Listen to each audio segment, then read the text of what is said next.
You are now listening to a Doc Martin production.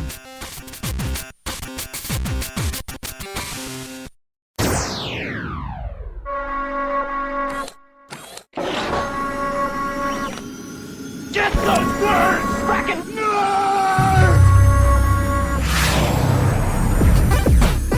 They say the meek will inherit the earth. We say the nerds are already in control. Welcome to the Frackin' Nerds, episode number 304. I'm your host, Doc Martin, and joining me, everybody counting on their hands for some freaking reason. You know what? We went to the guy in Indiana first last week, so we'll go to the guy sitting over there in New York town. Let me pin him right here. That's our own Joshua. Hello, Joshua. Hey, what's going on, everyone? Glad to be back for another episode of the Frackin' Nerds podcast. So the question we have, it's been over a month, no videos or even still images of the title challenge. Yeah, and? You're supposed to relinquish that title if you cannot. Okay, I'll relinquish it, you know, to me, because no one's taking it off there. You can't. All right, fat boy. So again, when it comes to concave, let's see if you got what it takes to take it off of me. Oh, dude, if I'm gonna take it off, I'm just gonna hit you over the head with something, and then. All right, we'll see. I'm not gonna give you the opportunity to. See, that's the problem is when you get to a certain age, you never let the opportunity stay. I'm gonna take you out. I have to just like break an ankle or something like. I'll hit your fat ass with a V trigger. All right, and so we'll go all the way over now to the Indiana side. Why am I still pinning him? Move him. Bye. All right. We're going to go to our own Chris Class. He craves that hunt.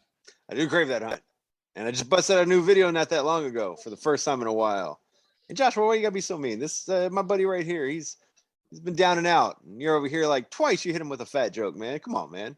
Doc's the look of the looks of this show, man. What are you doing? Can I ask you a question, though? Because I was so drunk. I didn't respond to this in real time. But you know, Doc sent us a nice text message in the group and was like, yo, you guys are awesome. But how did he end that text message for Joshua? Like, hey, the thing is we were both sharing our feelings and there was no response from the third party. So I said, yeah, and fuck Joshua. Well, because the third party was in a coma from drinking on an empty stomach or a partially empty stomach, I think. That's funny. So I literally was like, oh, like I saw that this morning, I want to say, like around 11 o'clock. And I was like, oh, I was like, yeah, I'll get his ass back. Don't worry. Yeah, you did. I don't see the belt. Yeah, where's the belt? Oh, yeah, where's the belt? Uh-oh. Behind the mountain of clothes. There it is. There it is. Like Paul Heyman with this shit. Hold on. Acknowledge me. Acknowledge me. Acknowledge me. We have our own titles, our own gold. You want a shot at this there, big boy? Huh? Come and get it. Just so you know, I did a page with this bad boy too. You mean you did a page? Ooh, you'll see. Oh, yeah. Wait. Wow. Like, did you create a page or did you do a hospital page? Neither. I did a page from WWE. He acted like Paige. Oh, okay. Wait, kind of page video. Huh? Wait, yeah, that's what I'm saying. Which page were you? Were you Paige, or were you Xavier Woods, or were you the dude filming? I was the producer. What about Beef Wellington? What's up? The one guy we had from OVW, he was on one of the videos too, I think. Yeah, Brad Maddox, right? Yeah, he used to be. Yeah, that guy was in most of them. he watching. I think he was. Nah, he was giving it to her too. He was, but at one point he was like, "I'm gonna play the part of." No, and like was filming. No, that was weird. Oh, I know. He didn't care. I know. He was putting in her poop shoot. He was fucking her in the locker room. That dude was I don't know how he fucked that up. And she was in love with him. Like, yeah, she was. She was sending him videos like, "I'm getting this thing ready," and like, yeah, dude, I was like, that was like Paige at her hottest too, man. Like that was literally no lie. I saw those videos when I was in California for PWG, and I think it was for Bola or one night event. And I'm just like walking the streets of California, like, oh my God. Like you just see her just getting railed. And I was like, you know what? The new tag team of Brad Maddox and Xavier Woods is gonna be, and everybody in line was like, "What?" I was like, "The page turners," and everyone started fucking. Yeah. Joshua was watching that, and he did not need this because he was watching those videos. That's not a sponsor or anything like that. They need to though. They need to. You guys they were giving me tips on what kind of tips on getting Asian tips. thing that Joshua buys from. Yeah, that's some bodega shit that he had. I Like know, a woman's back like this and. No, it's a woman and a man. It's got Asian writing on it. See. Where's the man? That's the woman. Oh, okay. All right. Well, no subscription needed. Just one-time fee. Dude, this thing was I used from another. There are no more podcasts. Never mind. We're not plugging anyone else. Yeah. But no, I got like a free trial, so I was like, can I ask you a question, Doc? For the title of this show, can it be? See, it just froze.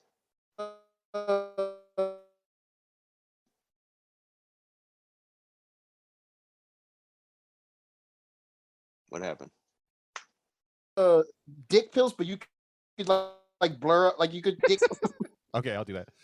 All right. So remember, after this wonderful title of the show, like, subscribe. Also, join us on Discord. Brian has been very active, and if you want to know Kennedy's thought on season 3 of You, you can jump right on there. Joshua's helping with that conversation. Yeah, but on he today's talked about show, what's that? I said he talked about it. I knew what he was talking about. Like, Yeah, I still read the comments about the comic books you and Brian talk about. I find it fascinating. Well, you're learning from that. I don't give a fuck if y'all confused on season 3 of You.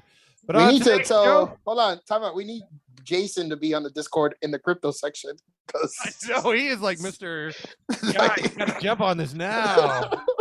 And then everybody's like, I don't know how to do this. Do this, do this. Well, the gas fees are high. It's fucking complicated. Like, I just want to stay on one app. And he's like, dude, like, he kind of talked to me like I was a fucking kid. Like, huh? If you're gonna be that fucking lazy and try to make like, come on, bro. I'm like, fuck. All right, I don't care anymore. Today we're gonna talk about Hawkeye's artists wanting money, the end of possible ROH, and the Boondock Saints are back. But first of all, the big change in the world was Facebook is no longer going by Facebook. It's going by the glorious name of Meta, which I don't know if Meta World Peace has tried to sue for the title back yet or anything like that. Are they trying to say like Meta is like they're the best, like they're the, and is Facebook going to be known as Meta now, like in Instagram, or no? Yeah, no, I think Facebook's Facebook, but Facebook Corporation, because you know how that they have the VR, they've got a bunch of other stuff that now are incorporated. It's going to be under the Meta title, kind of like Google with Alphabet is the stock of Google. It's Google is just not Google anymore. Okay, that's cool. I mean, yeah. Hopefully they make a cryptocurrency and we can invest in it. Oh yeah, investing like in the Squid Game one, which got the rug pulled within like 24 hours. Like, it feels like I didn't hear about that, but it's just like every time I see someone like liking a coin, it's like 0.0000009. I'm like, huh? Well, the Squid Game one went up like a couple days ago, and everyone started investing. Well, I guess people thought, oh God, Squid Game and everything popular, keep investing money, and it jumped up to like 2,000 a share or something. Oh shit! And the thing is nobody apparently could cash out on this crypto, so they were like, oh, what the fuck? And then all of a sudden, it went from the 2,000 down to like 0.0003 or something like that. Like, yeah. Like quickly. So somebody got in, figured out how to get money out of it, dumped it, and then the guy who made it, the guy who made Squid Game. No. Netflix don't pay me. Yeah, I make money off the fans. As I said earlier, that Facebook is in the with the Oculus Quest 2. They're in that world, so now they are acquiring the maker of the VR workout app Supernatural, which that's a reason why I am in the shape I'm in. Getting better than what I was a year ago. Round? Shut up. I've always been round. It's just less round.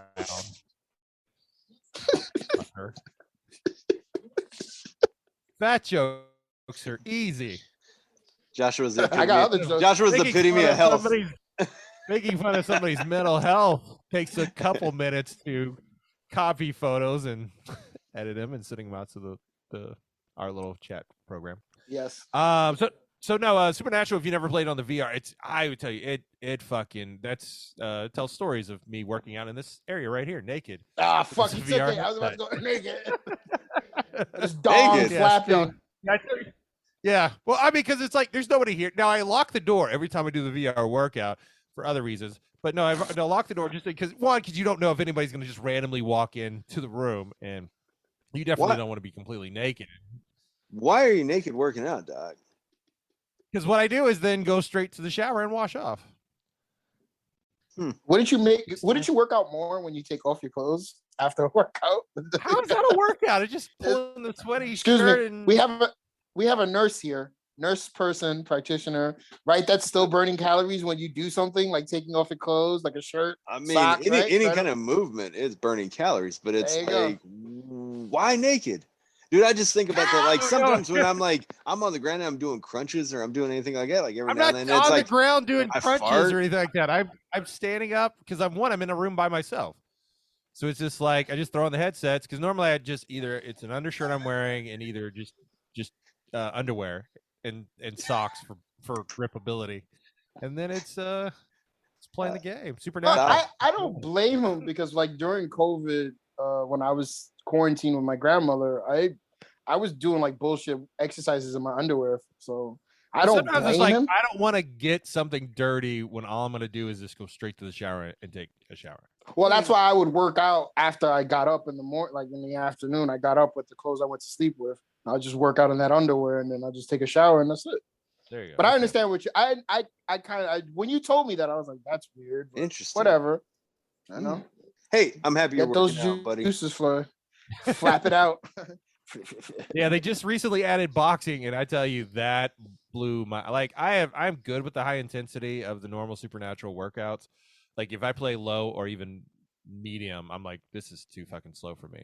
And that boxing app, oh Jesus Christ, 14 minutes at every song. I was like, fuck you, Supernatural, because it just. I don't want to do this now and have Doc film me doing the boxing. You want to do it? I'm gonna do it. We're gonna do it for science. Yeah, it's it does a hell of a workout. The only problem is it's like $20 a month because they're paying for the subscription of the music, but that really helps. I mean, when you've got songs you can connect to and you're singing versus some random techno beat that you have no clue is. Is he still thinking about me VRing naked over there? I'm just trying to. Yeah, I mean, it's like, is there a He's camera? trying to Like picture you it. have your headphones or your. I'm not picturing you. Now, I guess I am. I guess I am. Yeah, I'm were. just Yeah. like, I'm having a whole conversation, and I look down the box, and I'm like, "There's Clash." Just like it looks like he's just like, "Fuck." I'm trying to just like, I don't know, man. I just think of the way.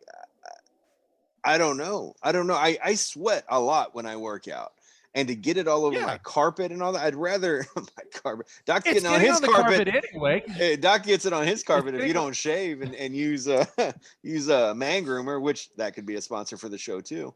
If you don't, we're gonna be throwing out plugs all show. No, it's like I don't know. I don't know if I could do that. The hell is a crop mop? Wait a minute, go back to that. Let me pin you there for a second. What is that? It's a ball wipe. Use that afterwards. How often do you need a ball wipe? After I you basically your use blue it. chew is when you need it. Hold on. We got foot deodorant. Oh from man. Manscaped. Also, when sometimes you want the extra smell for the ladies, you have ball deodorant. Yeah, ball deodorant's Now, this Is smells it good. ball deodorant or more of Yeah. a taint? Is it a taint deodorant? Like do you dip it in? I take a little bit and I'll just like rub it all over. Bro, you know what I'll works? give the Yeah, I had a washing. Washing. But No, when you this get out of the is- shower, have a separate deodorant and hit it on the inside between your balls and your leg I always on wondered- both I sides. kinda- That works, man. It helps you from sweating because I go commando. So it's like when I'm like in my scrubs and all that stuff, like I'm walking a whole lot. So like, dude, I can't be having This is sit gonna be at there, least a fun show to try to get through, so I'm good. I'm all right. sit there. The yam bag can't be getting all moist. It has to, the just deodorant wondered between that. spot. It really works. Why It wouldn't you works like just, your instead of underarms. doing that, do baby powder? I used to do baby powder, but then I got complaints about the taste of baby powder. How much were you using? I was just like the little, I would same think thing with I do baby with the powder- You're like that little fucking kid, the little video where he's just sitting there pouring into his fucking shorts. It's like, One chick was like, it feels weird and it reminds me of a child, and I was like, yeah, I don't know what to tell you. I would think with baby powder, after sweating a bunch, you Wait, just develop how a does bunch it- of was paste. it- Would it turn into like, like a paste? oh. remembering? No, it didn't turn into a paste. No paste. Like it get caked in like certain orifices, like certain crevices, but it wasn't pee that hole. bad. But it was still smooth. Like honestly, when I used to put baby my powder on that God. shit, I have it to felt transition ru- out of this. it really felt like nice silky smooth. Like I was like, wow, this feels really Don't good. use a roll-on. Use like a dry white deodorant, Well, between your balls and your legs. And I always I'm Remember, I telling think this is a stuff for the other podcast to do. Class, I gotta be honest with you. You've enlightened me, because I always wondered that. I was like, man, what if I put like deodorant on my ball sack and like it works. It always works. yeah, thanks for Yeah, telling me that, bro. Yeah, EMT chick told me about that. She's like, dude, try it. She's like, I do that. All right. She's like, it smells good and it works. Stay dry. Speaking of baby cock, Fisher Price is revealing a real working Bluetooth chatter telephone. Baby cock. That's awesome. You've seen the little, remember in the Toy Story, the phone? It's like a dick, it's just the smaller. plastic phone? Yeah. You've seen them, right? Yes. Apparently, Fisher Price Fisher does Price knows. is going to be releasing it so you can connect it up with your real phone to make calls from it with the Play phone. Yeah, that's great. Now I need some fucking kid calling me like, hey, what's going on, bud? How many kids are calling you on your phone normally? Weird. None. And let's keep it that way. That's the thing I need. It'll be available exclusively at Best Buy if you're looking to pick it up. It'll be your first mobile phone that is now a real mobile phone. It easily pairs to your smartphone with the Bluetooth wireless technology. Intuitive interface and an intuitive face. Comes with colors, numbers, wobbly eyes, and a cord for recharging. Press the speakerphone button to chat hands, knees, and toes free. So like kids have that's always the thing a kid does. Like you have the fake phone. It's like ring. Oh, it's for you, Dad, or something like that, and you pretend. So like any bit of imagination, let's just kick out of the door, and it's going to be a legit conversation you have with a bullshit phone. It's just like one of those play phones. No, dude, that's back stupid. That's silly. You know what the phone was? The phone that was the shit back in the day. Doc and I are the same age, roughly. That when you would you would drag it with a string and it was like a face on it and the eyes would look back and forth and all that. You remember those? That's what we're talking about. Oh, that's the same one. So that's going to be a Bluetooth. That's weird. Okay, I'm sorry. Yeah, it's going to be a Bluetooth phone. Nah, no need for that. No need for that shit. Doc is going through it in this episode, and I love it. Yes, I'm sorry. This is the best episode ever. Top 10.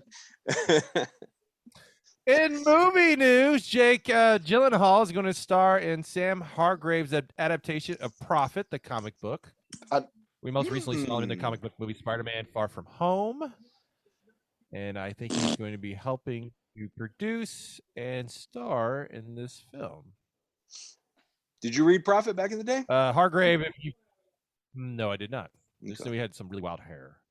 Yes, he did. And that weird thing around his head that just floated there. Oh, yeah. You remember? It was like... First thing, it was weird. see, I always remember him because he was originally showing up in Youngblood, but the only ones I really remember from Youngblood is Chapel and Bedrock. Yep.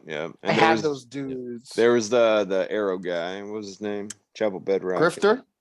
No, Grifter was the guy from Wildcats. He had the mask. Yeah. But he was with them. He's now a DC right? product. He is, yeah, because he was part of Wildstorm. Grifter was, and yeah, that was I think owned by DC or something. And so he teams with Batman and shit. But like before he was Grifter, he was a part of that psyop. So they were those guys were like a psyop. I thought they were part of another comic book license before. Wasn't he? Because I have like a whole Wildstorm, like all the characters cards, like my uncle gave me for Christmas. I still have it. It's in storage, and they show Grifter like 2 times, like Grifter on Wildcats and Grifter when he was a part of that team. Those military guys. Okay, that makes sense. That makes sense. What's that? No. I don't know.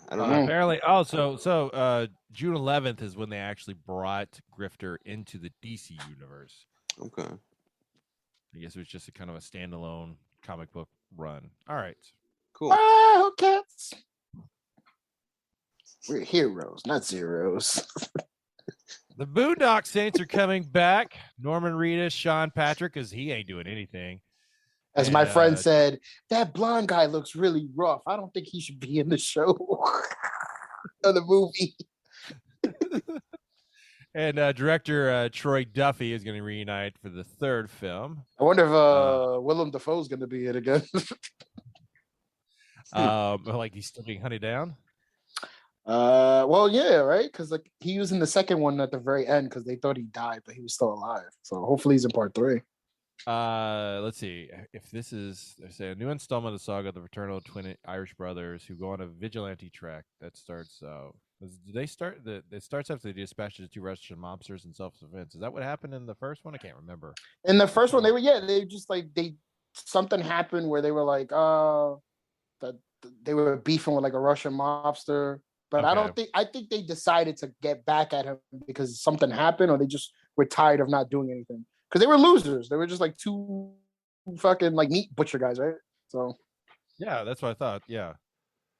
They were just hired as hitmen to deal with it. No, I don't think they were hired. They just became hitmen, like they just became killers of like they became vigilantes. I forgot what the reason was though. So knowing by dropping this line always makes me wonder. One of the producers came out and said, regardless of whether or not someone has seen the 2 first films, Saints 3 will blow them away. Because honestly, if you think about it, if you watch part 2 really didn't connect part 1. Like if you saw part 2 and never saw part 1, you're just seeing another movie. Like it wasn't like there was any connection to part 1. Like random people popped up, but like you just like, oh, like it really didn't do it any favors. Like they should have never made a part 2, if I'm being honest. So I don't think it needed a part 2 either. Yeah. My future, hopefully, next ex-wife, Anna de Armas, is in talks to lead the new John Wick spinoff, Ballerina. Cool. I didn't know we needed another spinoff of John Wick. We already have one, don't we? Where it's going to be. We have one, right? That's been like in developmental fucking hell, right? Yeah. And like it's supposed to be about the society or something. No, it's supposed to be at the Continental, the hotel. Yeah. And Bruce Will. Not Bruce Willis. Mel Gibson's supposed to star in it, right? Yeah. He's actually, unless it's going to spin off of this next movie, because Mel Gibson's is showing up in the next movie. No, but they said he's going to be in that series because people were bitching about it. But the ballerina thing made me laugh because I was like, where the fuck did this come from? And who wanted this? It was from apparently in the 3rd movie. Yeah, but they know after the 3rd movie came out, I didn't hear anybody go, well, we need a fucking spinoff of the ballerinas. Like nobody, like who wanted that? I think she was actually in the 3rd one, wasn't she? As the character? No, because it was just Morticia Adams, that lady. Yeah. And she was just talking, but they showed ballerinas like fucking up their feet and shit, but they never showed anybody of substance, right? Like, somebody just constantly is watching it and goes, hey, I bet we can spin this off. That's it kind of feels that way now, because like when I saw it, I was like, wait a minute, nobody asked for this. Like, why? Like I could understand the Continental, and you could have do it through the Continental, but they've been talking about making this series since part 1, I believe, and it's just like, when are you gonna make it? And now it's like the ballerina just pretty much gonna be a Black Widow movie, really? Because we don't know, because that Russian lady, honest to God, she was just training boys. The ballerinas were just dancing. You would have never gotten the idea that those ballerinas were hit women. You understand? But you see like the boys doing fucking sambo and wrestling. And you're like, okay, she's raising boys to be killers. But you don't get that from the women. So I was just like, when they said that, I read that, I was like, what indication did we get that those women were gonna fucking like be killers? Because all you see them is like, nursing their feet, taking their toes out, and you're just like, oh, she's making them fucking dance like ballerinas. Okay. So I don't understand this. Like I said, like you said, it's a money ploy. You know, milk the fucking franchise. By all means, get ahead. You could have did that in the Continental. You could have introduced it took them to make 4 movies because the 4th one will probably come out before the show comes out. But they were talking about making the Continental after part 1 or part 2. We're gonna be on the 4. Yeah, look up the articles, and they were talking about it. And I was like, oh man, I even said it on the show. I was like, oh man, I really like that world fascinates me because with the gold and all this other shit, it'd be a great fucking thing. They just been dragging their fucking ass on it. With John Wick, hopefully we'll get Class back here in a second. Yes, I'm here. I'm sorry. Oh, hello, there you are. Can you guys name another, what in essence, franchise now, of a movie that really did not pick up for a while? There was so many times people were like, have you seen John Wick? Have you seen John Wick? I really didn't feel like the hype got to a certain point. Like, really, I feel like it was a cult film. I mean, did it do really well, the first one? Yeah. Let's see. I don't know. I've only seen the first one and I really enjoyed it, but I didn't see the first one until part 3 had already come out, and a buddy of mine let me borrow a disc or a disc drive or whatever. I watched that. So I don't know. It just did 86 million. Budget for 20 to 30 million. I mean, that's not like that's successful, right? Yeah. 4 times your budget. Yeah. But because with that small budget, they didn't expect much out of it. No, like if you think about it, it's like Saw, but better, because although Saw movies cost like X amount of money to make, but they always made a lot, even though they sucked after. Yeah. So with them, it's like Activity was the same way too. Yeah. Yeah. So it's like with this one, it's like you have a star. He doesn't really fucking. This guy doesn't need money. I don't know if you saw this clip, but he's helping the production team with their stuff during John Wick 4. Like he's going up and a guy tries to take something from him. He's like, no, I got it. Like I'm helping. Like he's like the nicest human being in the world. He's probably only getting like fucking 10 mil a movie. He doesn't care, but he loves making these movies and he wants to make like fucking 8 of them. By all means, I love them. So far I haven't seen one where I'm like, yeah, that sucks. Part 1 is always going to be the best one. So far 2 and 3 were good, but I'm not saying they're better than part 1. No, I think part 1's the way better. Part 3, I just kept seeing people getting thrown through glass, and I was like, "How many?" Give me a fucking break. Wait for the glass joke. The Book of Boba Fett trailer came out this week. It did. I got a question about this. Yes, go ahead. I did something's different about Boba over here. His face just seems to be more vibrant and rejuvenated. Like he didn't have any scars. Like, am I missing this? Did I miss Did they have cosmetic surgery back then? Did he have scars when they brought him back in the Mandalorian? Yeah. He has wow, scars, but not as bad. Like they're very subtle. He was in Book of Mandalorian.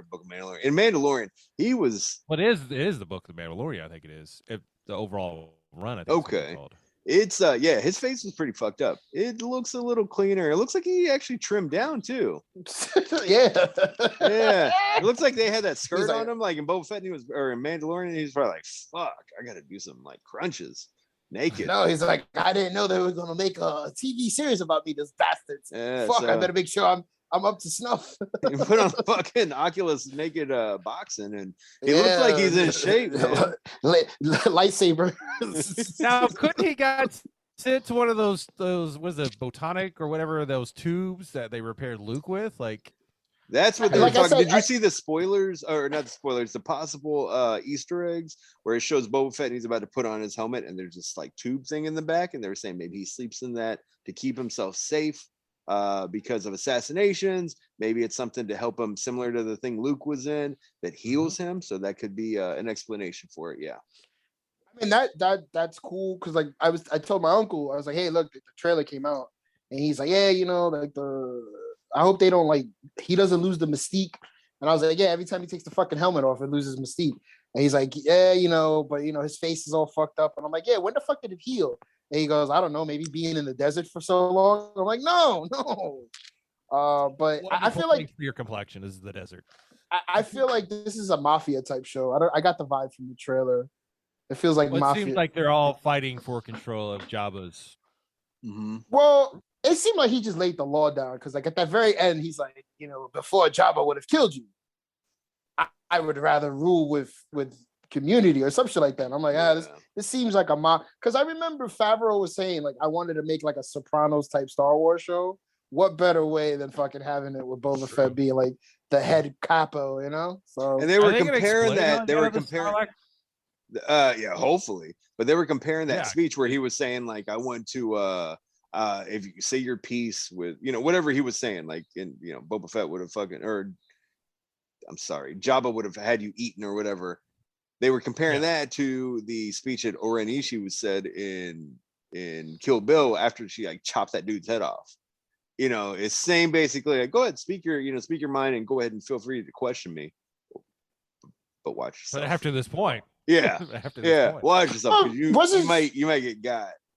Wasn't she more upset, mainly because they just questioned her bloodline because she was like half Asian, half American. That was the reason why she was fucking them up. Like they were right. Oh, well.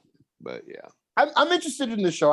I have to say, like, I'm not a big Star Wars fan, but The Mandalorian has been really good TV, and I know every Star Wars fan, even me, I'm not a big Star Wars fan. I was like, man, a Boba Fett show or a Boba Fett movie would be awesome. So hopefully it meets my expectations, which are very low when it comes to Star Wars, because I don't care. Well, and then the past like 3 movies, like the new movies that came out, those prequels, they were all dog shit. The first one of the 3 was okay, and it was on a good track, and then the other 2 just totally shit the bed. I mean, it was horrible. So you didn't like Revenge of the Sith? Revenge of the Sith was the better of the 3. Not out of those 3. I'm saying, hold on. Revenge of the Sith was the third, the last one, the third one, the prequels. I'm talking about these recent ones with Rey and Finn and all that bullshit. Those are horrible. So luckily, like Star Wars orders that I like as well. The original 3, those are great. But all honestly, like Rogue One was the shit. And so, like, out of all those new movies that came out, like Rogue One beats all those fucking later ones that just came out recently. Mandalorian actually kind of killed my love for Star Wars. And Mandalorian and the Clone Wars cartoon really like kind of helped me like get back into it somewhat. And so I have high hopes for. Hold on, time out. You just said the Mandalorian killed my love for Star Wars, and started the Clone Wars, and the Mandalorian brought it back. Oh, I'm sorry. I'm fucking up my words. The prequels. The prequels, the prequels, and as well as the latest sequels killed my love for Star Wars. I apologize. I was getting tongue tied. But yeah, all the things with Rey and Finn and all that shit, I hated it, man. It killed my love for it. But like Clone Wars, a cartoon like that, was like, this is pretty cool. Rogue One and then Mandalorian really. So I love those. It kind of got me hyped up for Star Wars again. So I have high hopes for Book of Boba Fett. Big time, man. Also, I saw they're gonna make a Darth Maul cartoon series, so hopefully that's pretty good. Nice. I was really looking for it, dude. Solo was kind of underrated. Darth Maul was setting up what Book of Boba.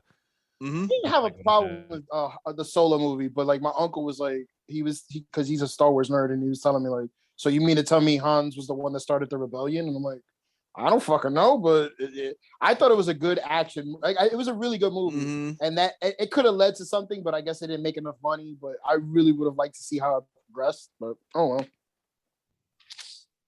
Especially with that Darth Maul like teaser at the end. Yeah, like you kind of like, what the fuck happened? That's what I'm saying. I felt like that would have been like what the Book of Boba should have been. Like, I like that, running the underground. Yeah, I like that. All right, guys. Continuing with the television news, as we heard a while back with the HBO Max, that we're going to get a couple more Aqua Teen shows that went kind of away, either by creator or by the place, and we're going to be getting some like long form specials coming up with Aqua Teen Hunger Force, Squidbillies, I think, are coming out, Metalocalypse, and also the Venture Brothers, which I sent to the group during our lesson plan about crypto from Jason. That it pretty much was like tweet by the creator that things are happening. So I guess the discussion is going to be that they're going to focus on Doc's latest invention and whether it will either bankrupt them, the ventures, or launch them into new heights. Meanwhile, Hank is searching for himself. Dean searches for Hank, and the Monarch searches for answers. A mysterious woman from their past threatens to bring their entire world crashing down on them. You mean their mother? That's what I figured. I've never seen their mom. In wrestling news, for all you back row hecklers, it sounds like Ring of Honor is shutting down and getting rid of all their wrestlers.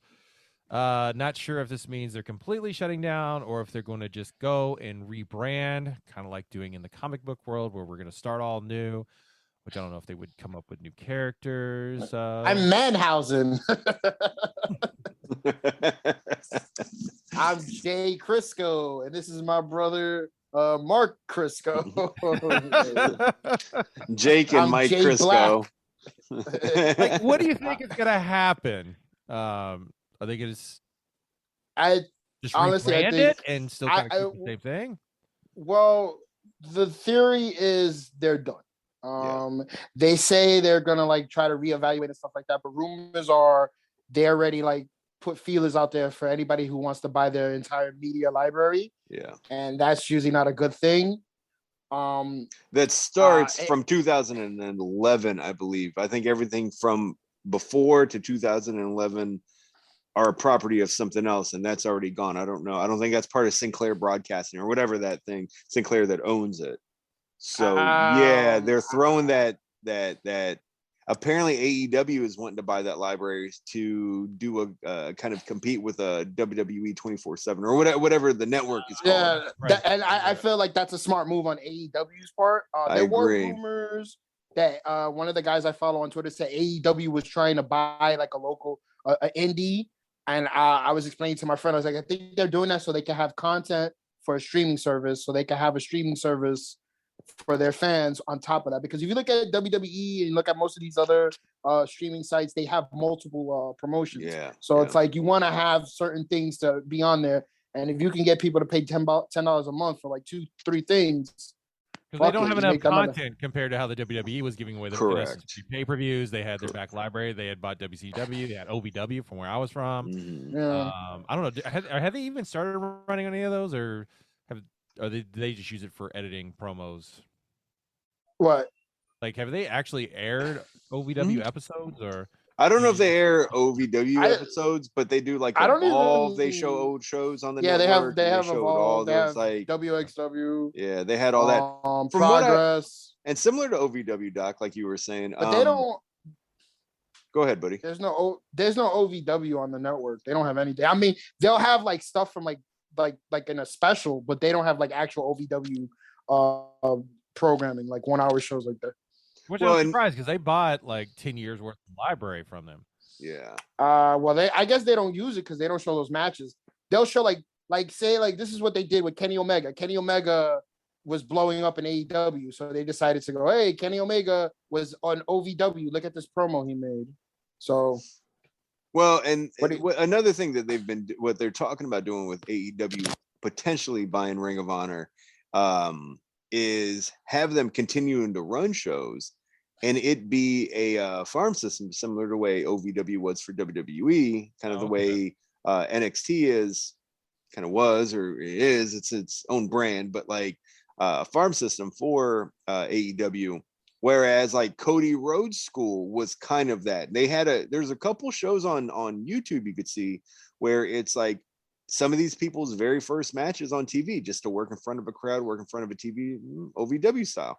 And they're talking about Ring of Honor doing that and, being its own separate thing, but maybe, to potentially have people work in front of a camera and then bring them in. So they're a little more refined to work TV, I guess. I mean, with, so I was just like, with OVW that, you could see how rough people can be on those. So yeah, I can easily see it.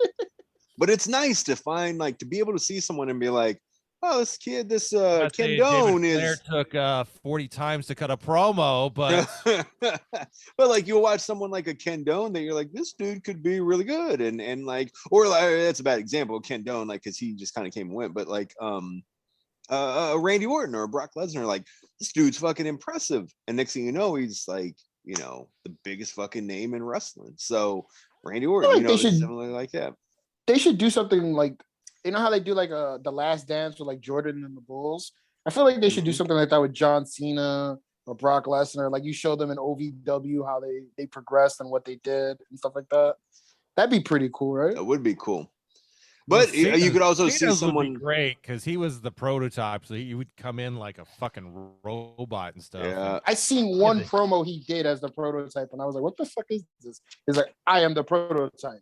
I am this." And I'm like, "The fuck is Yeah. this? Like, Yeah. what did he do? He's a robot." You guys know he did a reality show before he came to OVW, where it was like him and like two other people with paintball guns on an island would be hunting people down at the Yeah. game show format. I remember that. They used to come Yeah. on like USA Network after Raw or something. Yeah. Yeah. Yeah, he was on that. And he was in Ready to Rumble. He was. Was he in Ready to Rumble? Yeah, he was. It's like a millisecond. He's like when the king goes to the gym, you see him like bench pressing, and then he gets up. He has his blonde hair. I guess this is pre WWE or whatever. No, it was pre Because he still had that same hairstyle when he was the prototype, and I was like, ugh. But yeah, he was in. I never knew that he was in one of those shows. You know, like That's interesting. weird. I remember that show though. I do remember. I just didn't know he was in that. Interesting. So you see it as my what's the coolest thing you did with a celebrity where we because he was prototype at OVW. Yeah. So we took a limo all the way up to the Pacers game where we shot a promo with him and Mark Cuban at the time. It was Mark Cuban didn't sign off on it to be used. No, he did. No. Oh, No, okay. because Kitty Bolin, who legendary shit, what are they called? Wrestling Manager? personalities. Manager, thank you. Yeah, Yeah. valets. Valet. He got in contact, I think, with Mark Cuban, Mhm. like when he was starting to get with the Mavs, and because he was like, "Oh, this guy's got money, and he's a wrestling mark," and so we just took him into like shooting this, so they got us free tickets, and we got to walk to court, and we met Mark Cuban. That's awesome. Uh, Kenny Bolin The guy's like like- knows so many people somehow. It was the weirdest thing, man. The weirdest thing. He would go to like Steak and Shake, and every meal was always like free. Like if he just went to Steak and Shake. That's because he would work it. Like he had Yeah. like photocopied signed copies of John Cena's autograph, and he would give them away Yeah. to the people that own those places. I They're like, got backstage. didn't realize they were photocopies of the signed copies. I rode to with Kenny Bolin and Jim Cornette and went backstage. Went to a house show up in Cincinnati with Chris Bolin as well. Went backstage, fucking met Austin at the heyday. I had met all like Kane was walking around with that as mask before that was a big thing. Like met Ken Shamrock. Like it was because I fucking hung out with Kenny Bolin and Jim Cornette, and I was like, talk about a fun car ride all the way up. Did Jim say, "Hey, you got free time there, buddy? You want to hang out with me and the missus?" I don't know if he and Stacy were together at the time. He wasn't a wrestler. He wouldn't have got the offer probably. Yeah. You and Big Show doing I anything see what you're later? working. I see what you're working with, boy. I think my wife would love you. Yeah, no. All right. No. In the comic book world, I would have needed Blue Chew to perform under that under those restrictions. Not a plug, not a Listen, sponsorship, nothing. Class, my respect for you just went to the roof. You're the fucking man. I love you, bro. Do it, man. I'm getting in contact with Blue Chew because I'm gonna make them. We're gonna have a sponsorship, dog. I did it for Heckler. I got a sponsorship on Hecklers for multiple for things. Audible. There were a Audio- couple Audible. things. So, yeah, I can't wait to do the commercial for Blue Chew. Is your Paloma soft? All right. Yeah. Try some Blue Chew. Can you not perform at the level you want? Try some Blue Chew. Thanks, class. On the Matt Fraction run of Hawkeye, which is a lot of it's getting inspiration, not even putting you up, on the new Hawkeye Disney Plus show. Apparently, they're utilizing a lot of the artwork created by the artist David Aja. Is that how you pronounce it? Aja? Sure. Aja? All right. Asia? I don't know. Sounds good to me. All right. The two Hispanic guys cannot pronounce how the probably Asian name is. Like, yeah. Well, Appreciate you. Us white people can't do it all on our own, for God's sake. How do you guys feel? Okay, Clash, you're Yes, a sir. big comic book collector. Mm. I mean, do you feel like these writers and artists are just not getting the love for these creations? I mean, I wonder whenever you are contracted out to do a comic and you get paid by the page, from what I hear, if you just give up your rights at that point, once you do a single issue, I don't know how many people get paid 4 issues, or like once that issue becomes part of a trade paperback, do you get another kickback? Or I don't know how that works. So I don't know if you give up all your rights, artists or writers, if they give up all their rights once they're done with that. I guess it depends on the contract. So I don't really have an answer. I don't know what the legality is when it comes to getting paid to there do a certain should be comic. some coverage for them. I mean, if you create an iconic look, then I all of a agree. sudden this movie, which made $200 million, had a character based upon an iconic look that you created. Yeah. Like, why should you not? Or if they're working storylines that a writer came up with on his own to push through. Yeah, I could see that. And I guess that's where Rob Liefeld was like so brilliant back in the 90s, where he created Deadpool and owned it and let Marvel use it. They were able to write it into that storyline with Fabian, whatever the guy's name was. But he owned that character, and he held on to it. And that was like brilliant on his part. I don't think, in this day and age, writers could do that. Anything is going to be under the umbrella of Marvel or Disney or whoever it's going to be. So I don't know how the contract would work out, where it's like, because I'm pretty sure writers, I guess, get paid for a story arc or whatever their contract may be, but I'm pretty sure like artists get paid by the page, I think. I think that could be full of shit too. I don't know. That's why I've always heard that. So yeah, I've thought about that when buying trade paperbacks and all that. It's like, well, okay, I mean, you've already get done paid also by the page. Oh, do they? Okay. Yeah, Really? because that was a big issue that Steranko had when he was doing Shield. Right on. Fury, that there is 3 pages where he was the first one to really come up with action defining the story, and there's 3 pages where he did that, and Stan Lee come and said, "I'm not paying you for 3 pages," and he's like, "The fuck you are? You're gonna definitely fucking pay me." And he goes, "Well, fuck." He goes, "There's no story here." And he goes, "I would disagree. There is a story going on in all 3 of these pages." Well, There's sure. a story being told. Yeah. That was back in the day where a page got you like 50 cents. Well, and it's he like, fought for it. He was like, "Motherfucker, you're paying me." You know what? And that's the beautiful thing about when storyboards and like an artist and a writer can work well together. The writer can say, I want these panels done, and maybe I won't put a lot of verbiage in there, but I need you as the artist to tell the story in these panels with it, whether it's action or it's emotion or whatever it is. You know what the storyline is. So yeah, he has all the rights in the world to say I deserve to get paid no matter what's in those 3 pages or whatever. So absolutely. I have always wondered that though, like when a trade paperback or a novel or something like a collected omnibus or whatever gets released, because a lot of those are really popular. Some people don't collect the individual comics, they'll collect trade paperbacks. Big Brian V is one of them, Vic T. Miza. And he's he collects those, not the individual comics. So I've always thought about that, like, I wonder how they get paid, or if it's just like, you already got paid for this, now we can publish anything we want with that likeness. So I mean, I don't know, they deserve it. A commercial or something. The same thing as what? If you cut a commercial, like, you'll get paid like this is it, or in movies you get royalties to, I guess, to a certain point. Sure. Yeah, I don't know how that would work, but I think they should, because I mean, it can be distributed any certain way. And like you said, you develop a character, maybe it's going to be the property of Marvel, but it's like, it's up to that artist to come up with everything. And I'm sure it's a group of, a bunch of, it has to go through so many higher ups till the final look or whatever gets approved. But it's like, yeah, man, you're responsible for that. Like, look at the popularity of Deadpool. Like, they deserve it. I don't know if they probably don't get the recognition. I mean, clearly they definitely deserve it, I think. I feel like when creators make things, I know the guy who created Thanos and Darkseid are the same person, and he was like, well, DC paid me better than fucking Marvel did for the movies. So I think I guess the creators get some type of credit, but it is unfair that artists They do. They also get paid $5,000 and a ticket to the premiere is what they get from Marvel.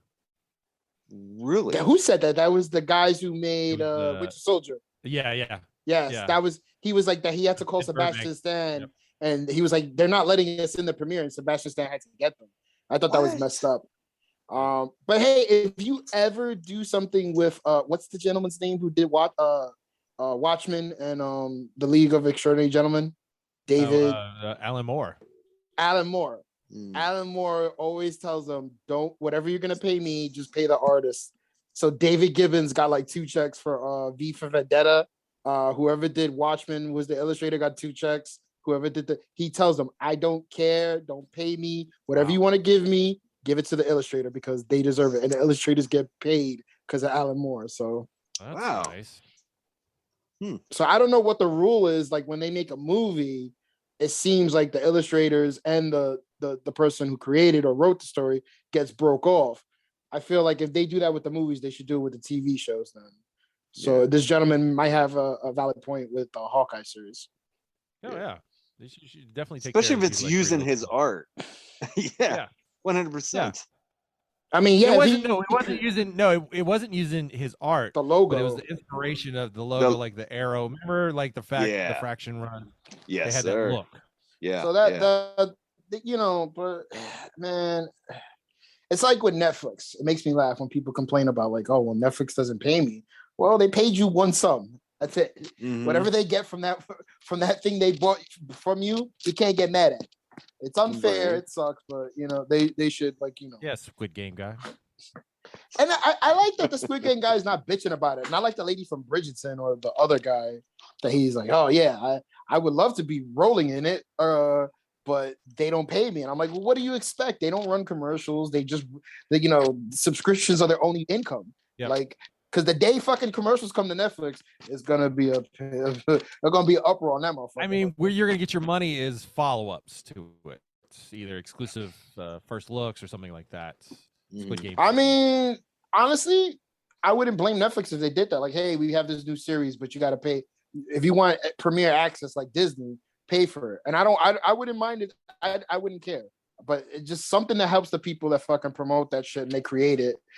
They should pay them, because if you, like the lady from Bridgerton said, like, oh, it's the guy who was talking about it from Netflix. Like, oh, Bridgerton brought us like 400 million views or some shit like that. And they were like, oh man, that lady, she must have made mad money. She goes, nope. And you would think they would pay me more money, and they did it. And I'm like, well, they don't, because I mean they've got so much content, as you can see, that they're throwing on there. They can't afford all that. And if you wanted an opportunity to get your stuff shown, you got to take it sometime. No, you're absolutely right. Like that's funny too, because Ashton Kutcher talked about the ranch, and he was like, yeah, he's like, I don't get royalties from the ranch. I just got one flat fee. Because it's like, if it goes in syndication, you get the syndication money. He's like, nope, I don't get that with the ranch. No, but he's like, I'm going to syndication. Yeah, he's like, I don't care. So, but he's a fucking million. He's got money, but the person who made Bridgerton and Squid Game, they probably don't got money like that, right? So no, they don't. That's why they had to make movies like that or shows like that. San Diego Comic-Con is doing a special edition this coming Thanksgiving, and one of the big news that's going to be coming out, maybe you all will be excited over there. The first Latina superhero comic book team is going to be showing up. Yeah, nobody cares. We did not have that. The name is called La Brava, and it consists of members Jalisco, who is a blade-wielding folkloric dancer that uses her culture as her weapon. Santa, who is a brawler that takes down the ICE detention centers. The Quinta is a teen detective in the supernatural world. Ruka is a vigilante serving justice. Oh, Doc is doing a good day pronouncing these names. He is, rolling some R's. Look at that. The gunslinger in modern day New York. Is this the Marvel property? No. What is this? I'm trying to see who is releasing it. La puta. I'm gonna tell you right now, nobody cares, because like Marvel tried to do this twice that I remember. They try to introduce like a class or no, a Santeria type Marvel team, and that didn't work out. they did it through Daredevil, a Daredevil miniseries, and you could tell they were trying to make them into a superhero group. Didn't work out. Then they tried to do something with a Spider Girl. Araña. Yeah, it was and Araña. it just like, and that bitch literally did like 10 issues, and nobody cared. So it's like, good luck with that. When they push they push that way too hard, it's nothing. I mean, and I don't know how well Ironheart is doing, like the black teenage chick who's enough that like she's going to be in Black Panther. Okay, I mean, she's gonna get her own movie. Yeah, I have her figure. Yeah, she's getting a spin-off movie after that. Wow. Okay, so apparently she's doing well, but I don't know, man. Like when I mean, I think that character doesn't need to do well. It's a good connection. To Iron Man. To Iron Man, and then also it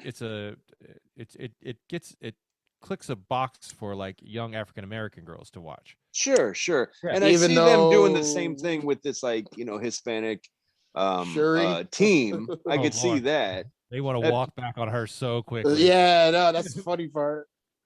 So I don't know if you heard about this, class. No, we're sorry to cut you off. The girl who plays Shuri in the Black Panther movie, she's very anti-vax, and she's like promoting. Like, I don't know what the specifics are. Okay. Some people like to exaggerate, but they're saying like she's on set saying she doesn't want to get vaccinated, and we shouldn't get, like, she's promoting anti-vax. And I'm just like, I don't know anything about this because I just read one little clip. I read one little snippet. Never heard anything about it ever again. But I just feel like maybe they're blowing it out of proportion. That's just me. Like, I just find it funny. But you can use Shuri. Shuri's like the what Doc. She clicks off all the boxes. I know, but I almost feel like Marvel or Disney's like, ooh, this actress is really not doing well for us. I mean, like I said, I don't think, like, honestly, Doc. The next thing that they would hate is she would say, "Oh, and Taiwan is its own country," and then they'd be like, "Oh my god!" I didn't kill John Cena's career. I know. He got his own series. Up until I'm not gonna say I'm necessarily anti-vax, but I will not be getting any more vaccinations anytime soon because we were gonna do nerds a few weeks ago, and I couldn't do it because I was in the hospital. And I thought I have MS, and I've had it since 2005, and I get flare-ups every now and then. And I was at work a few weeks ago, and I couldn't feel my hand, and I was like, "What the fuck?" But I could work it, didn't know what was going on, and I thought I was just having a flare-up. Went to my neurologist, he put me on steroid, and within 5 days, it had gotten worse. It was in both arms, going up to my neck. I was like, "Fuck!" So I got a hold of him. He's like, "We want to send you to U of L." So I was at U of L for 5 days. They did an MRI. They did a lumbar puncture. A lumbar puncture. Yeah, which that sucked really bad. Come to find out, I got diagnosed with Guillain-Barré, which is very similar to MS, where you go basically numbness, neuropathy, and like you be paralyzed. Usually starts with your feet from one to the other, and it works its way up. It can affect your respiratory system. You end up on a vent. And the good thing about that, if it's caught early enough, it can completely go away and you could be all right. I got my first COVID shot on 9 days. I got it on my left arm 9 days before I started having symptoms of this. And when I had my MRI, I was expecting them to say like the lesions in my brain and my spine, maybe like I had some new ones. Nothing like that. In my C spine, they noticed the nerve endings were inflamed.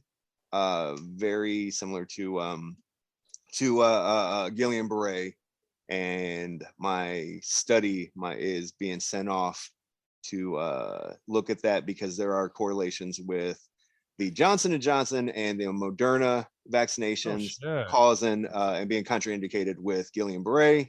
I still can't feel my hands. I still can't. They're numb. It's fucked up. And so I'm not gonna say I'm anti-vax, but I ain't getting them anytime soon. I am for myself. That lawsuit when he's sitting at home watching Jenny Jones, and it's come on to, were you affected by it? You know what? If it can at least, I did. I had to take 2 weeks off of work, and I am gonna have hospital bills coming in, and so I shouldn't be going out buying $100 Iron Man helmets. I should be saving it, but instead I gotta crave that toy hunt. But no, I'm just saying. So like, I feel like I'm not necessarily. I just want to point out that I got crap for buying the Casey Jones mask that was like, ooh, I saw it, but I wasn't gonna buy it. It's $50, and then he's posting pictures of his Captain America shield and now his Iron Man helmet that doesn't even move. It was like talked into $90. You're like, oh yeah, this is the deal for me. Oh man, I know. It doesn't make any sense, Doc. All right, tomorrow I'm gonna go buy me a Casey Jones mask just because of that. All right. I should. It's amazing. I love yours, dude. I love it, dude. I love it. And it fits. I just got the straps right and just put it right on. It's like this is pretty darn cool. Because you always wonder with those things, like how fucking cheesy. Like when I got my Cobra Commander thing, I was just like, is this gonna be a fucking shitty, barely fits on your head kind of thing? But yeah, it looks awesome. That one looks awesome too. So. Another big news in the Marvel world of comics that our own Iron Fist, Danny Rand, is not going to be the Iron Fist anymore. Elisa Wong and Michael G or whatever, we're going to be debuting a brand new hero in the Iron Fist costume. What? Okay. That's cool. So, do we want to put any money down that it is going to be an Asian person? I mean, it makes sense, right? Well, the funny thing is when Iron Fist came out on Netflix, there were so many people complaining that they're like, why do they make him a white guy? Because that's who it fucking is. He's been like that since the early 80s or late 70s. You can't change it until you go, like now, if you officially change the Iron Fist, it's not Danny Rand's Iron Fist. It'll be a new Iron Fist, just a moniker. I mean, the same thing is what they did with Cap. I mean, when Falcon became Captain America. But if somebody says, hey, look, it's Captain America, are you looking for Falcon? No, I mean, no, Falcon is a very solid character as Falcon, and I liked him as such in the movies and in the comic books. And for the longest time before Captain America was his own title or whatever, recently it was Captain America and Falcon. Like they were a team. It was a great, strong but team. Now the fourth Captain America movie is Sam Wilson. Yeah. Which I'm fine with. It's fine. I think he does a good job. It's a cool take on it. But when you think about a certain character, you have a defined look. Doesn't I mean, he does have a defined look. You have a defined look. Like if they made him into a Samoan woman, they would be like, "This is not my Shang-Chi." I'm just saying. Look at this. Look at this bastard, man. He's looking pretty good. Look at him. Looks good in the outfit. Yes. Look at that. Hell of a tank. I love him. He's one of the best characters. He's a tank. He's a protector. He taunts and people attack him and he gives off energy. He's a good character. Now regular Sam, Falcon Sam, not that good. But Captain America Sam, I love him.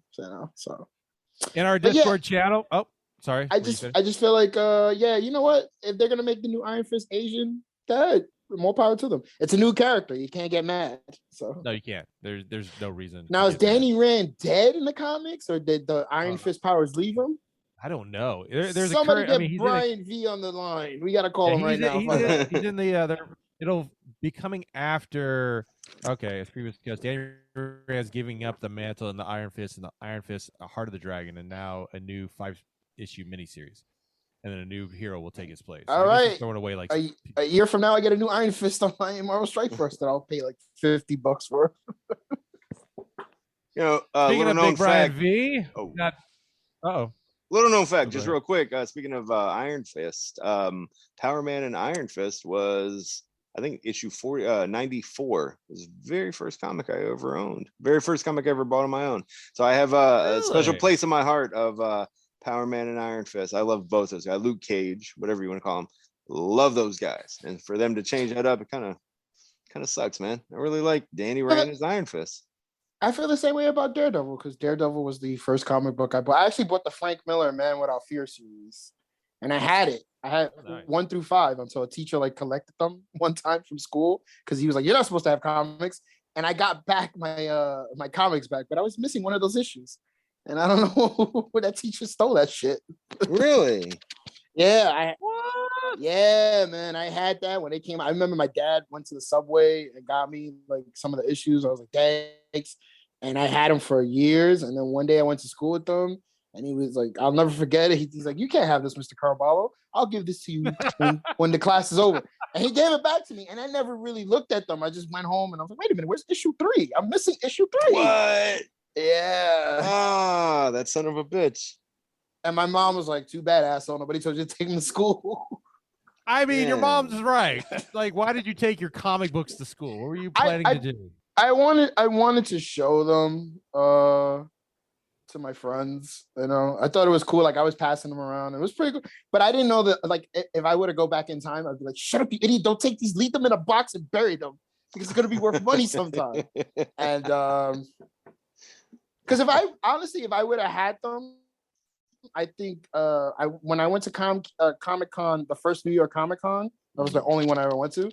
He was there signing stuff, Frank Miller, and I was like, "Fuck!" If I would have met Frank Miller and I had those, that would have been nice. like fucking money. You know, that would have been a part of that little collection that I showed you guys one day on Facebook and stuff, and I sent it to the group.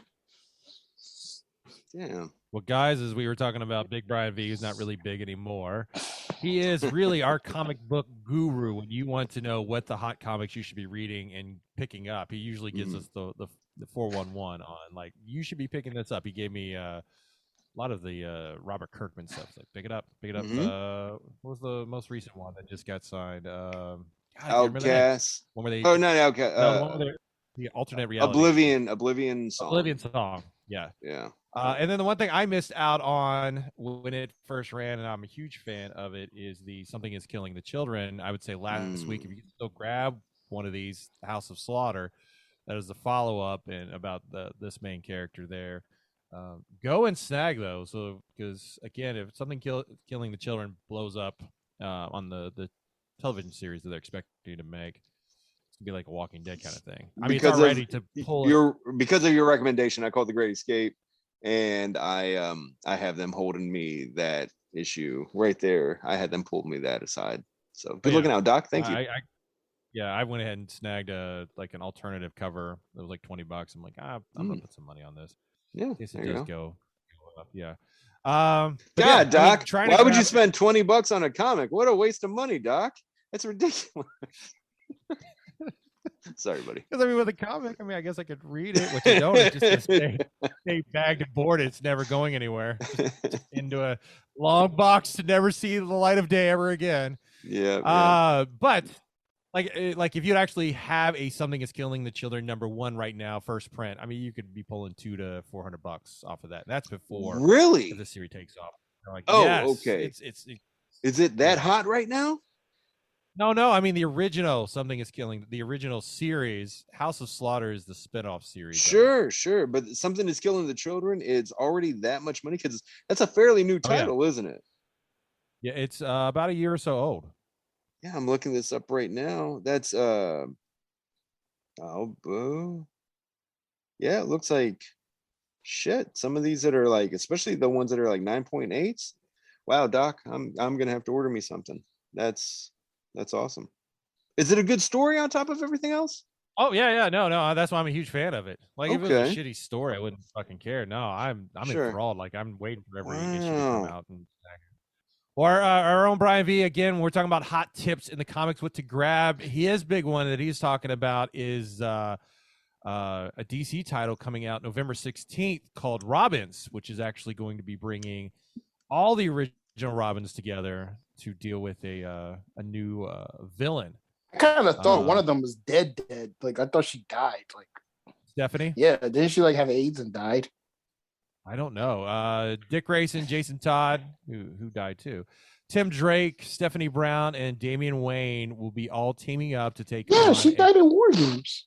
I remember that. I guess they're bringing her back against a new villain that may be actually the original Robin. Interesting. Oh, that's fucking hilarious. That's what we need now. A guy that we didn't know about. Good, great idea. Be written by Joshua Williams, who Brian says is very underrated and a very hot writer. So keep an eye on his stuff.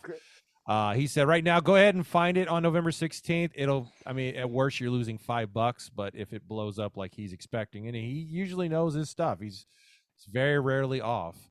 it may be a good investment to snag a couple copies. Yeah, whatever. Nice, I'm Robbins. not Okay. taking more investment advice. What do you guys anymore. think about like picking up the Superman son becoming bi issue? You think that'd be a hot thing, or I told my like I hate saying this because I don't want people to think I'm like around like people that are like certain ways and stuff like that. But like I went to work and they were talking about it, and I had to tell them like, look, it's not that big of a deal. I don't. My 2 cents are this: do it because it's going to play an important role in this character's story. It's going to play a part in his story. But if you're just doing it to do it, fucking hot and shot just it. to be, yeah, you know, because Dean Cain, and I know people don't like Dean Cain as much because of his political views. He made a valid point. He goes, "You're going to make him bisexual to make him bisexual, or you're going to make him bisexual where he's going to stand up to like the injustices people like him go through in other countries." Stuff like that. Because if you don't do that, then what's the point of making them bisexual? Right. And I was like, he kind of makes a valid point. Because it's like I said on one of the other episodes, it's like they made Iceman gay. And there was no reason. They really haven't given us a reason why they made a notorious pussy hound gay all of a sudden. It made no sense. A marquee character who's not very, I want to say he's popular, but he's not the most popular. You made him gay, and I don't even think they've done anything with it, you know. So it's like one of those things where I'm just like, that's how I feel about in movies when they bring they have to they make this gay character, but there's nothing that's needed to define their sexuality. Yeah, nothing in the stories. Like, it doesn't matter if he's. It doesn't matter.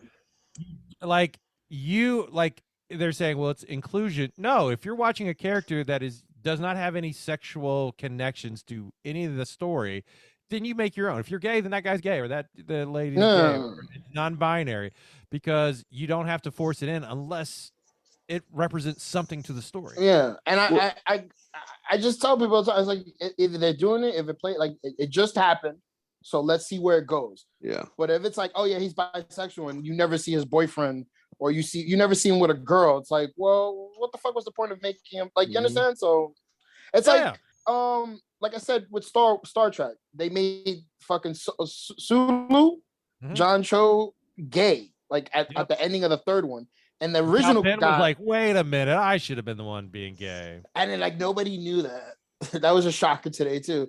But the guy who played him in the original Star Trek was like, why the fuck did you make him gay? He wasn't gay on the show. So why did you make him gay in the movie? Don't make him gay because I'm gay in real life. He was a straight character. And it was fucking hilarious. And I'm just like, don't do it to fit into the fad. And DC's already got some bad fucking press going for them right now. And I hope this doesn't make it worse for them. You know, but like no one really even gives a shit about Superman. Like Superman is like the lamest superhero now. And no one cares. So we'll see. Aren't they making a story called Authority? And it's like, it seems like just the injustice where he's like, I'm mad at everything and I need to clean it all up. He's like this godlike character. And it's like, what's really going to fuck over Superman? I'm always bored with a Superman movie. There's like very rarely is it like, ooh, is he going to stop that plane? Yeah. Like, no, he's too overpowered. Like I bought a Superman figure today, actually. Everything's got to reference his fucking show on this podcast. No. This is Imagine if like he's walking and you see like a fucking person like, help me. I bought this, which is it's Superman. It's in a what's it called? The energized unchained armor. And I was like, okay, cool. It looks awesome.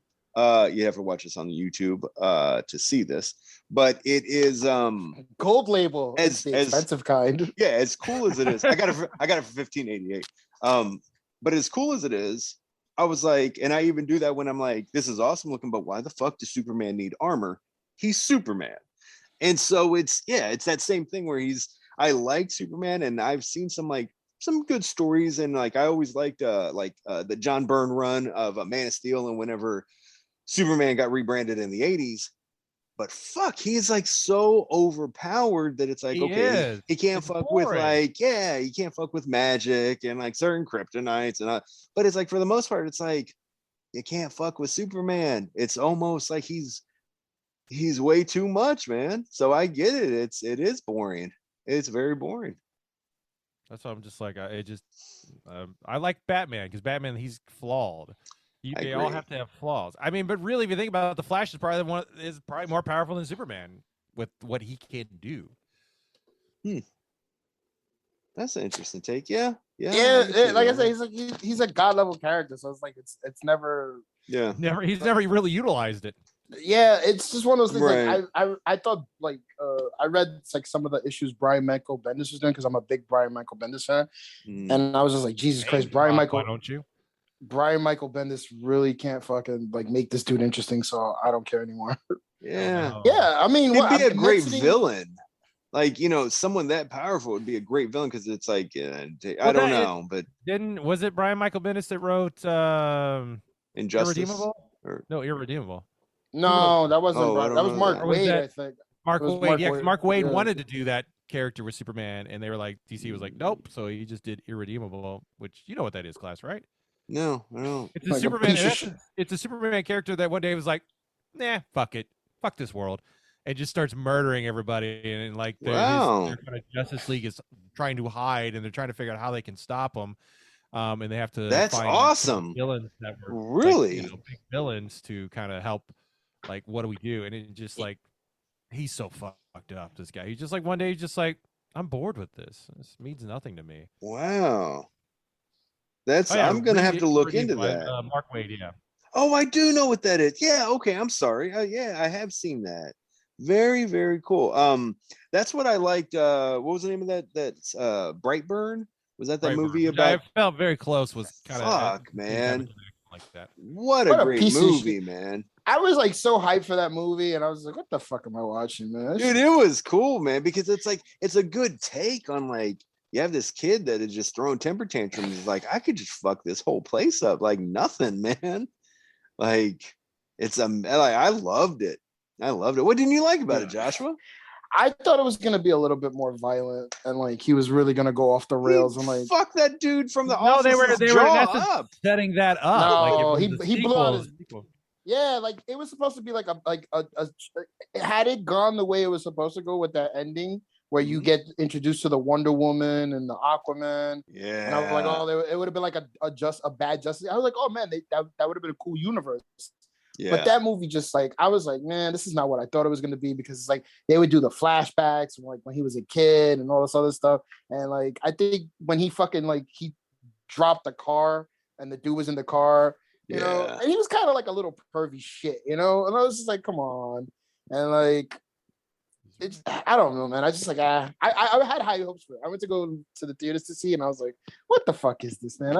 Thank God I was able to see. But I like I said, that ending where he like Michael Rooker is like talking about like all these fucking other entities. I'm like, oh man, that's so cool. I hope they do that. Yeah. And I guess it didn't do good in the box office. It's like, yeah, fuck this shit.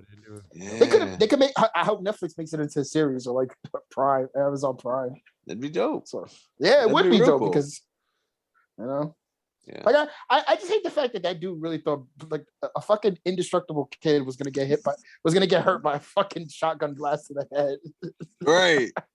Right. He fucking blew his brains out with laser beams. Like, what a fucking idiot. Yeah, that's what he did. That wasn't his jaw. He fucked someone's jaw up or something, didn't he? That was the dude that he. The dude in the car. He picked the car because he caught him in the fucking closet. I was like, what a little pervy fuck, huh?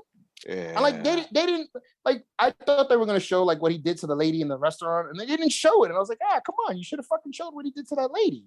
Like they should have showed him like ripping her to shreds or whatnot. So it kind of was a Debbie Downer. Well, hopefully not get too down, but for the 50th anniversary of Uno, Mattel and Nike are teaming up with the NBA and going to be making brands connected to Giannis, the NBA champion from last year from the Milwaukee Bucks. The guy who didn't even play in the game that the Atlanta Hawks couldn't beat. Oh, I know, it was ridiculous. We should have had it right there. They should have. You're going to get some Nike signature Zoom Freak 3s with Uno colorways on them.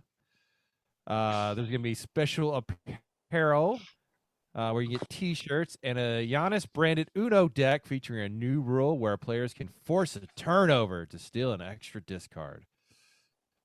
Antetokounmpo. You can get this stuff November 11th. Yeah. Yeah, all you sneakerheads that listen to our show and watch the show. Thank you. Which is done because like nobody I cares know, about exactly. fucking. Nobody gives a fuck about sneakers that listens to this show. No, exactly, because we don't talk about sneakers. We just talk about nerdy stuff. Well, then that will bring the show to a close. Let's go off with let's go, since we started with Joshua, we'll start then with class here at the end. Class, what'd you learn this week? Yeah, I learned I learned that we speaking of like spin-offs and things like that, I think Frackin' Nerds needs to do a little spin-off of off deep topic dive into the nerd. of nerd stuff. You know, maybe we still talk about this and that, but Doc He had a Martin is show. a He called very it the Drug interesting. Tank. No, Yeah, the Nerds of the Roundtables was just but that wasn't a like who we are show. That was just us having a nerd. I thought the discussion Drunk about- Tank was like a show about like. Oh yeah, that Drunk was Tank would have been that was a but- fun show. Yeah.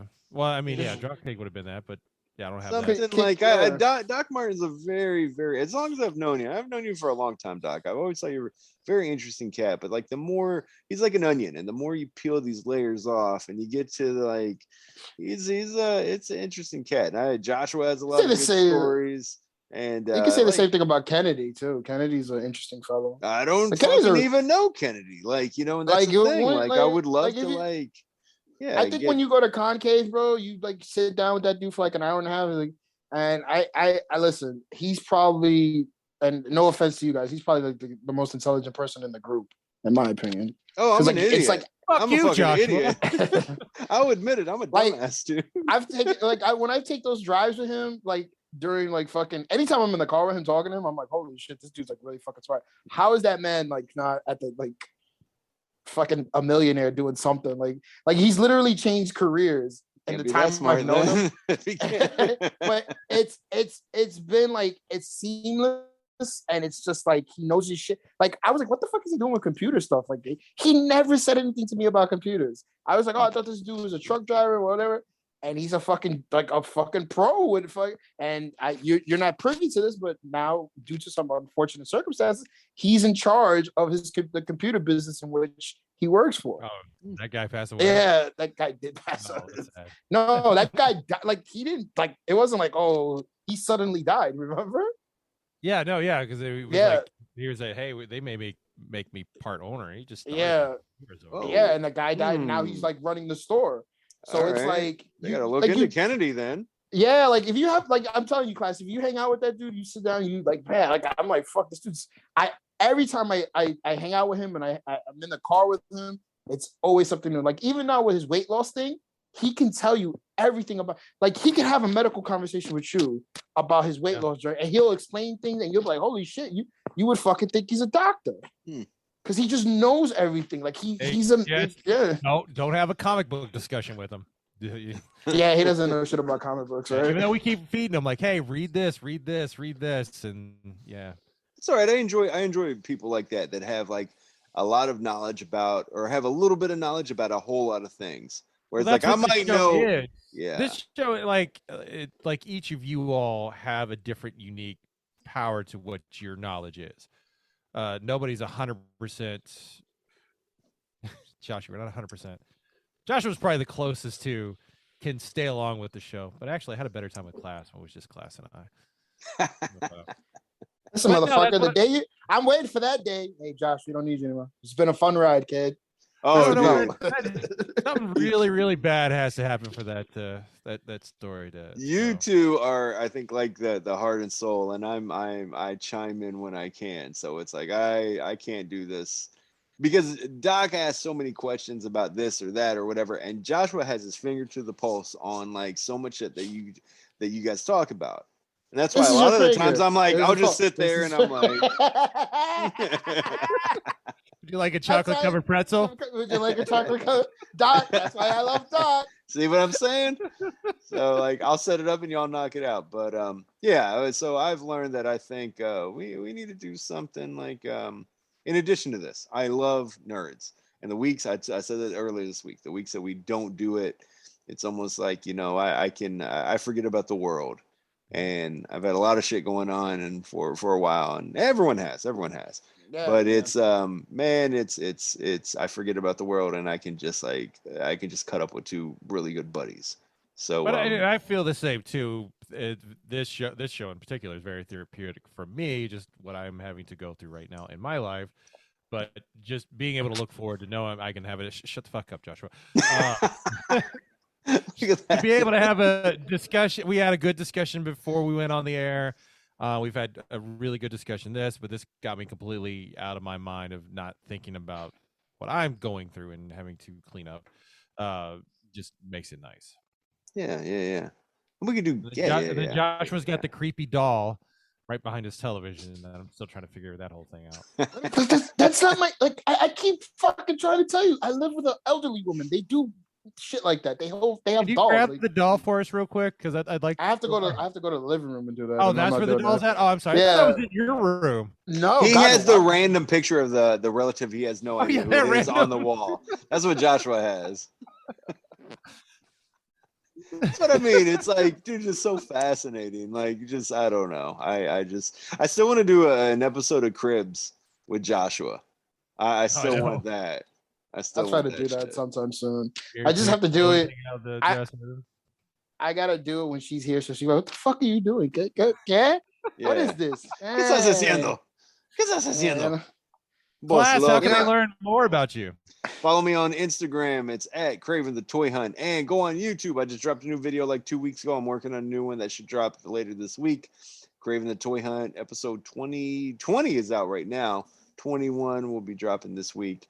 And you'll see when I buy that Iron Man helmet or some of that DC shit I was talking about, or I found some other shit, some Spawn shit. You gotta put the Iron Man song, the non-copyrighted version. Then when you free up, you need to go out and do some hunting. I would Monday through Friday. I'm usually off. I've been picking up a couple days because we're so shorthanded, and they're offering crazy incentives at work. So Josh, I'm trying to pick up. What happened last time when I heard, "Hey, I'm off," and I sent a message like I was like, "Hey, I'm free all this week. Let's go do something." And then what is the post that I get on our text? He was in the hospital. Yeah. So thanks, class. When I'm free, why are you not free? Oh, when I was sick, he's battling fucking complications from the COVID vaccine. I can't feel my hands right now. I'm trying to do IVs while I'm at work. I had a lot of time I could have killed. He's literally like, I'm in the hospital for another day. He's literally doing the stranger every night, bro. Give this man a break. I only did that once in the hospital, so. They came right in like, why is your heart rate up all of a sudden? Oh, sorry, guys. Sorry. I wish I could say I never jerked off at my job, but I can't.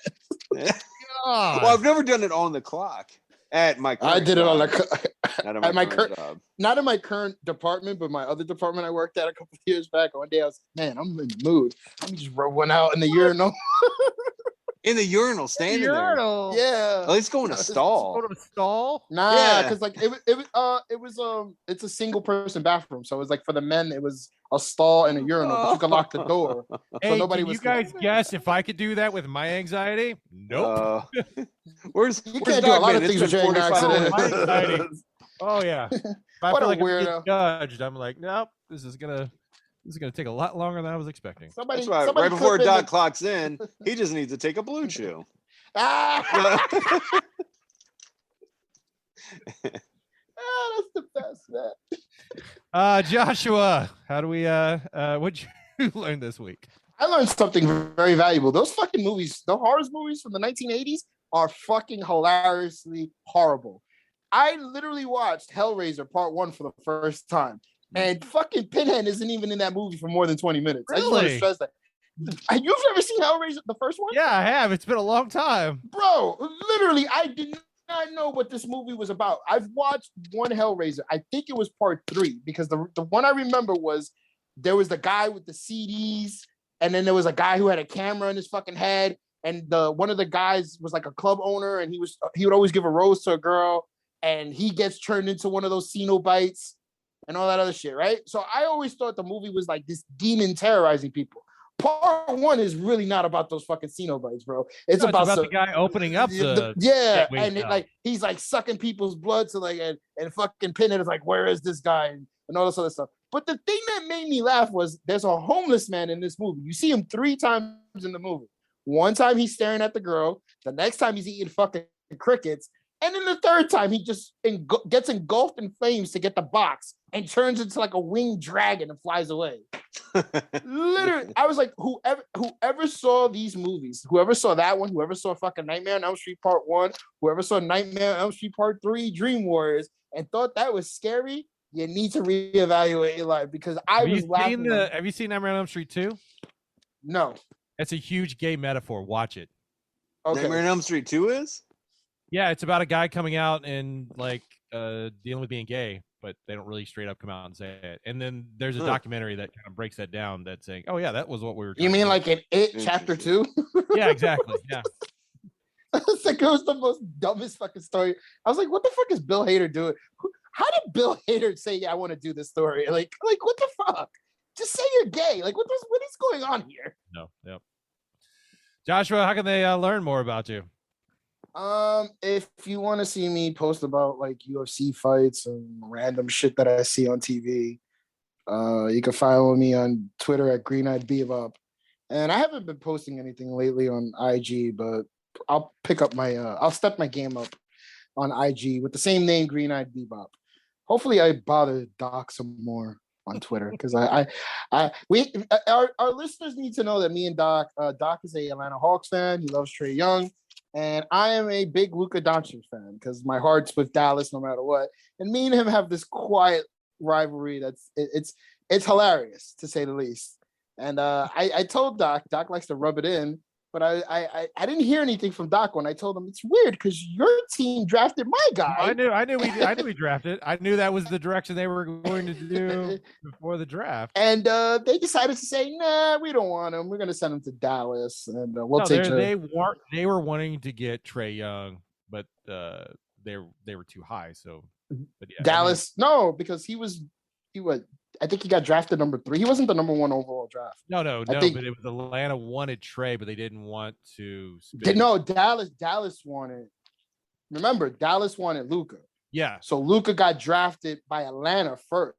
Atlanta was high. Traded him. Yeah, they wanted. So they Trae. That's Dallas. And it's weird because somebody was saying, well, Atlanta got the draft not because of Trae. They won the trade not because of Trae Young, because of Cam Reddish. And I was like, all right. Fuck out of here. It's like I literally wish John Collins would have been a free agent so we could have picked him up because him and Luka would have been a great combo. Shit, even fucking at center, I want someone better than fucking Dwight Powell. I'll fucking take what's this kid's name? Clint Capella. Give me him with Luka because all he knows how to do is do alley-oop slam dunks and rebound. Yeah, but really it's gonna be a good year. It's gonna be a good year. I hope me and Doc I hope you people enjoy the banter. Game 1 went to Atlanta. Game 1 yes, went to Atlanta. February 6th. I'm waiting for that game. That's going to be a good night for me if we win. So we'll see. Excellent. All right. And then I've learned a lot of things. What did you learn, Doc? Yes. Like I said, I learned a lot of things this week. Some things I already knew. That was already an issue. Yeah. But no.